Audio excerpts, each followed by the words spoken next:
A gente vai falar especificamente hoje sobre o Integrated Project Delivery, o IPD. Conta um pouquinho para a gente, né, sobre esse arranjo, o que, que é o IPD e suas principais diferenças de um contrato, digamos, convencional, que a gente está acostumado a fazer, né, um contrato spot. Vamos começar aqui bem devagar, porque as pessoas, eu acho que um dos grandes rejeições, né, que nós temos quando a gente fala de contratos colaborativos é a falta de entendimento, é o primeiro passo, e principalmente porque sempre que é apresentado, ele logo já dá um passo lá para o final, né, para o método, para o meio mais arrojado do contrato colaborativo. Tá? Então, o que eu classifico, né, apesar de ter várias teorias e por vários institutos, eu classifico aqui dentro, que eu divulgo muito, como um acordo de criação de um clima de confiança, através de comunicação aberta e honesta, estou até me lembrando aqui como eu falo dentro do projeto, baseado em comportamento colaborativo. E isso possibilita o empoderamento dos participantes das empresas para implementar os objetivos do projeto. Tá? Então, isso é um conceito que eu trago aqui dentro, a forma mais fácil que eu trouxe para o meu público aqui interno entender. Mas eu também poderia citar aqui alguns institutos, alguns grupos, né, que dizem que é uma abordagem de entrega de projetos, que o próprio nome já diz, integra pessoas, sistemas, estruturas de negócio, objetivos, num processo colaborativo que aproveita talentos e insights, né, que é importante isso, e participantes no modo geral. Então, ele compõe aí, eu vou falar um pouquinho mais, mas pode ser a construtora, pode ser gerenciamento, engenharia, com os objetivos: aumentar valor para o proprietário, reduzir desperdício, maximizar a eficiência e, principalmente, ter isso em todas as fases, que é uma característica dele, né, do contrato. Então, isso que eu falei agora são alguns resumos, mas eu também gosto de simplificar fazendo uma divisão. Características essenciais de um contrato colaborativo, de um IPD, tá? E características complementares. Então, todo IPD precisa ter como características essenciais alinhamento de responsabilidade. O que é isso? Os participantes concordam em evitar, limitar ou até mesmo renunciar a conflitos de interesse unilaterais. Eu vou explicar um pouquinho mais à frente por que tem todas essas palavrinhas: evitar, limitar ou renunciar, porque é como se fosse um grau do IPD. Tá? Eu acho que o outro grande elemento essencial é a gestão de risco compartilhada e de recompensa. Tem que haver isso dentro da relação.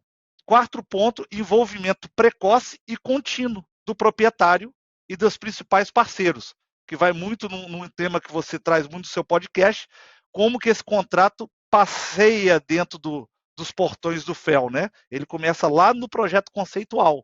Então ele tem uma característica diferente, muito diferente do que a gente tem hoje. E por último, de essencial, o controle em conjunto e tomada de decisão. Então esses 4 itens aí, para quem está na dúvida, são essenciais: responsabilidade, gestão de risco compartilhado e recompensa, envolvimento precoce e contínuo e tomada de decisão compartilhada. Além disso, temos os complementares, que não são menos importantes, mas complementam o método em si da entrega integrada de projetos. Colaboração, decisões colaborativas, respeito e confiança mútua, comunicação aberta, informações livres de conhecimento comum. E aí vem algumas: utilização de metodologia apropriada, né? Exemplo, o BIM, a gente vai falar um pouquinho. Ele tem a sua essência na colaboração, porque senão você não consegue atingir na íntegra a todos os benefícios do BIM, tá? Comprometimento, propriedade e propósito. Então, uma coisa que muda: não se trabalha só por objetivo, se trabalha por propósito, que é o exemplo que eu dei acima, né? O propósito: ter o alumínio mais verde do mundo. É um projeto que está possibilitando isso, tá? E confiabilidade e empoderamento das pessoas. Então, um resumo do que é um IPD. Eu acho importante, antes de até estender um pouco o assunto, é importante a gente entender como que nasce o IPD, né, o André? A gente tem 2 modelos para o pessoal entender. Tem os contratos transacionais e os relacionais. Um IPD é um contrato relacional, né? Aí vamos puxar um pouquinho, né? O que é um contrato transacional? é o que a gente aplica hoje. Um contrato transacional, ele geralmente é aplicado resultado único, então é muito formatado. Eu quero ali comprar 100 toneladas de estrutura metálica. Eu vou lá no fornecedor, faço um contrato com ele para receber aquele bem, aquele serviço. Geralmente, esses contratos têm o valor dessa negociação, dessa transação, bem definidos. Pô, eu vou pagar tanto nessa estrutura metálica. Tá? Eles devem ser super detalhados e específicos, porque eles não comportam variações. E aí vocês vão ver onde eu vou chegar, né? E eles têm dificuldade de cobrir eventualidades. Então, eles são muito fechadinhos, né? Eles são um acordo ali para fornecer fechadinho.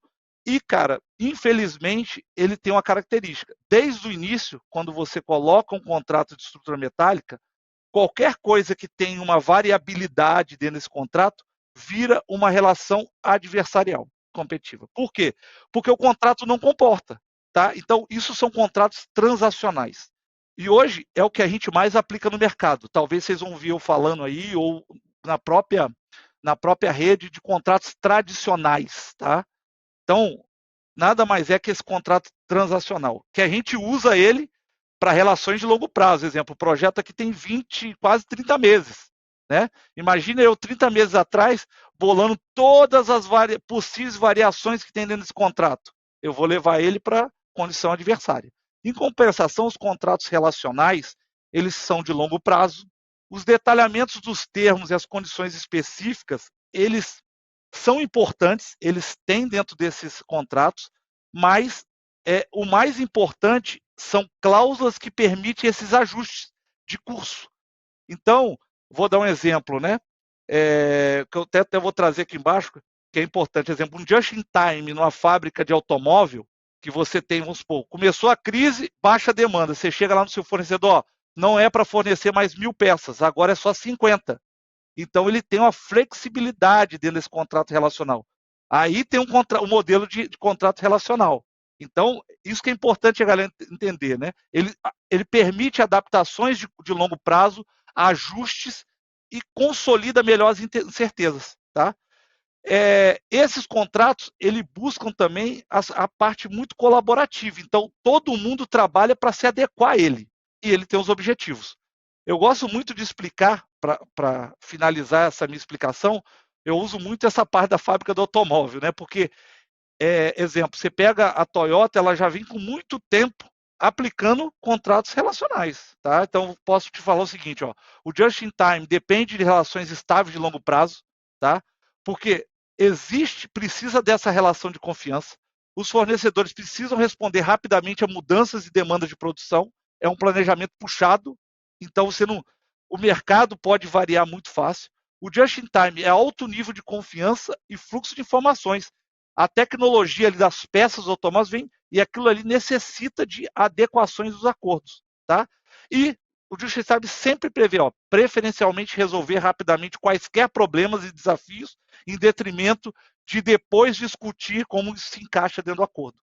Então é isso. Então nós vamos falar hoje de contratos relacionais e o IPD se encaixa dentro dele.